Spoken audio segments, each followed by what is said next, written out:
Hello and welcome to How to Play Gem Rummy. This is a custom card deck on a standard playing card that has a secondary suit. You'll need this deck to play this game. A link for it is in the description. So basically, if you've seen Fan Rummy video and you know Oklahoma Gem Rummy, you'll know this game is pretty much the same. There's some slight differences. You have your standard sets, you have your standard runs, but you also have a stash which is 4 more cards of the secondary suit, and you have a Queen's Diamond, which we'll get into a little bit later. There's also some different scoring in this game. Let's look at what a standard Gin looks like in this game with this stash. You'll have a stash of 5, a stash of 4, and the Queen's Diamond, which is a marriage of 2 cards. Or you have Big Gin, which is a stash of 5, a stash of 5, and a Queen's Diamond. Big Gem in this game is given a little bit extra more points than the standard Oklahoma Gem Rummy, and you also have another score known as Gem Parts. This is where you have one of each of the secondary suit, therefore you can spell out the word Gem Parts. That's the quick way to tell whether you have it or not. Here we have 2 examples where we have Gem Parts. This one I didn't spell it out for you, but you'll see you have each secondary suit. The Kings have 2 suits on them, and so they're somewhat encouraged to be held. Now this is the Queen's Diamond. Whenever you deal the cards, the non-dealer will roll the dice to determine the knock limit and what the Queen's Diamond is going to be. It's going to be the dice roll. If it's 11 or 12, it'll be a jack. Anything else will be the face value.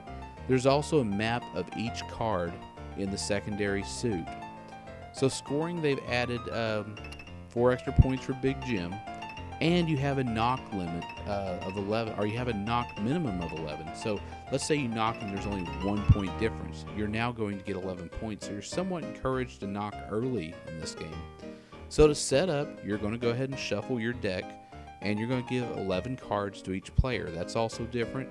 Gem Rummy uses 11. Gin was standard 10 cards. But in this game, it's 11. So Big Gin is 12 cards. Gin is 11 cards. The non-dealer, while this is going to is going to roll the dice to determine what the knock limit is. There's no forced Gin in this game. You're going to either have a knock of 2 or a knock limit of 12. So once we've dealt all the cards, normally we would be hidden from each other, but since this is a demonstration, we will keep them face up. The non-dealer is going to decide whether he wants the top card or not. If he doesn't, he'll pass, and it'll be the dealer's decision to take or not. If the dealer passes, then the top card of the draw pile goes to the non-dealer. Standard as always. So we're going to let a demonstration hand go through here to show you what each player has to consider.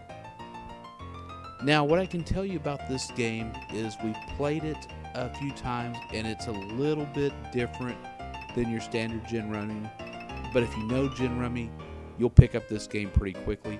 One aspect of it is because of the characteristic of fishing that's prevalent in Oklahoma Gem Rummy, and I'll give you an example of that. Let's say you need a 6 of diamonds, and you have a 6 of clubs in hand. You draw your card, you lay down your 6 of clubs. Your opponent doesn't take it. Now you know your opponent's not going for 6s. There's a good chance if your opponent comes up with the 6 of diamonds that you need, he will lay it down to the discard pile. That's fishing. In this game, because you're not sure if your opponent's going for stashes or if he's going for a traditional meld, you're not sure if you can really ascertain what he's doing. You can still fish for cards, but because you don't know what he's doing, and you'll be constantly consulting your player's map until you have it memorized as far as which cards are contained in the secondary suit.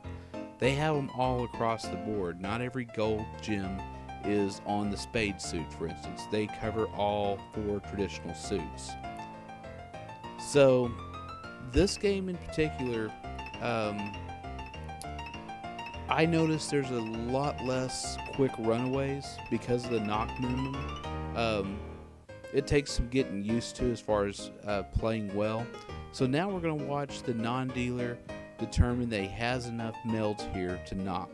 His deadwood at the moment is 12, so he's going to go ahead and discard his king. He's only going to have 2. Now, the dealer, of course, is in a world of hurt because he is nowhere near ready for a knock to occur. That's a lot of points given up.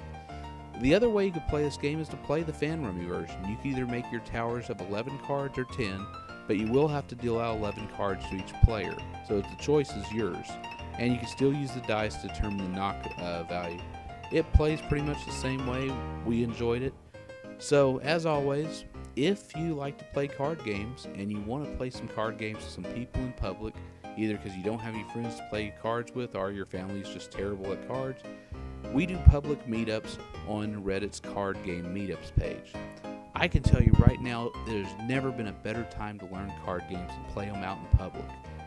Mainstream entertainment has all but forgotten you, and sports could care less whether you buy a ticket or not. I say we should starve them until they apologize to us and remember who it is that's paying their salaries. And the best way to do that is to do other types of entertainment. And why not card games? They're fun, they're easier to learn than ever, and you can meet new friends. So please come over to Card Game Meetups, post your city, post what games you want to play, and hopefully we'll see you there. See you next time on our next video, and as always, enjoy your game.